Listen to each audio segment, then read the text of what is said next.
चुप हो जाओ ना।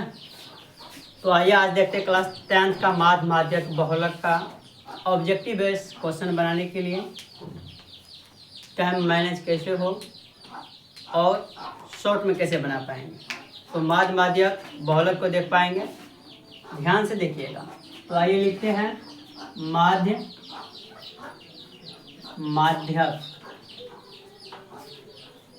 और माध्यक को मध्यिका भी कहते हैं, और तीसरा है बहुलक।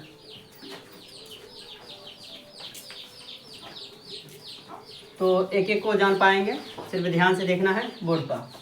सिर्फ आपका काम है देखना और मेरा काम आपको समझाना, ठीक है। चलिए, तो एक नंबर पहले हम लोग माध्य का बात करेंगे। तो माध्य, अगर माध्य निकालेंगे तो इसका सीधा एक ही फॉर्मूला है ऑब्जेक्टिव बेस के लिए, टाइम मैनेज के लिए, सभी संख्याओं का योग बटे सभी संख्या। तो यहाँ पर हम लिख देंगे सभी संख्या का योग बटे सभी संख्या। ठीक है, एक एग्जांपल लेकर बता देते हैं। जैसे कि यहाँ पे लिखते हैं एग्जांपल 5, 2, 3, 5 और ले लेते हैं 15 का माध्य ज्ञात कीजिए। माध्य निकाले तो इसका फॉर्मूला के अनुसार बनाएंगे। क्या है? सभी संख्याओं का योग बटे सभी संख्या।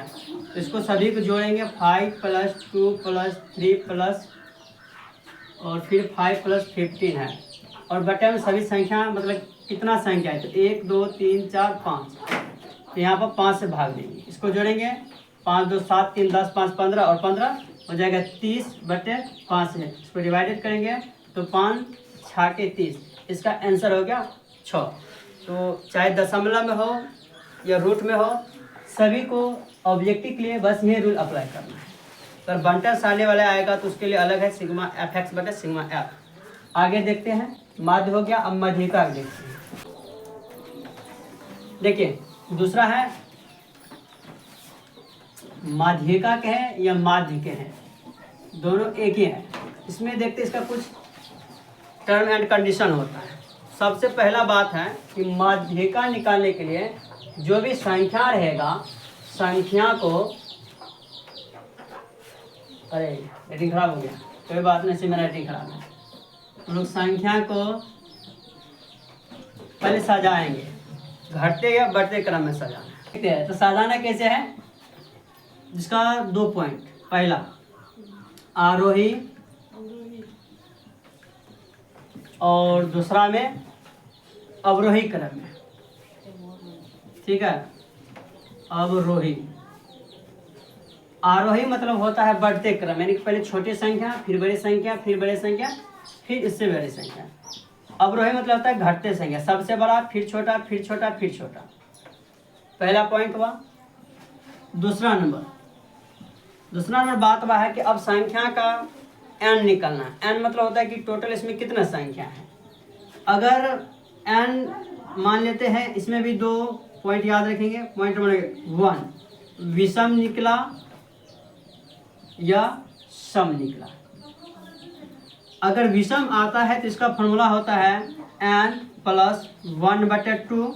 जहाँ n का बात करेंगे, ये सवाल में टोटल पदों की संख्या है, मतलब इसमें कितना संख्या दिया गया है। अगर n सम आ जाए, इसका फॉर्मूला हो जाएगा n/2 पद एवं, है ना, एवं ले लेते हैं n/2 + 1वें पद लिखना है। तो आइए देखते हैं अब एक और बात है जिसका नाम है बहुलक। ये तो सबसे आसान है, ये रहा बहुलक। तो बहुलक का एक ही बात याद रखना है, जो संख्या सबसे अधिक बड़ा है उसे बहुलक कहते हैं ना। तो एक एग्जांपल दे देते हैं, जैसे कि लेते हैं 3, 13, 14, 18, 13, 17, 13, 19, का बहुलक ज्ञात करें। अगर इसका बहुलक निकालना है, का बहुलक, तो इसमें देखेंगे सबसे अधिक बार क्या है, यहाँ पर 1 बार 2 बार 3 बार, इसका आंसर हो जाएगा 13। बस इसमें कोई खास नहीं है और ये हम सवाल गलती नहीं होगा ऐसा उम्मीद करते हैं।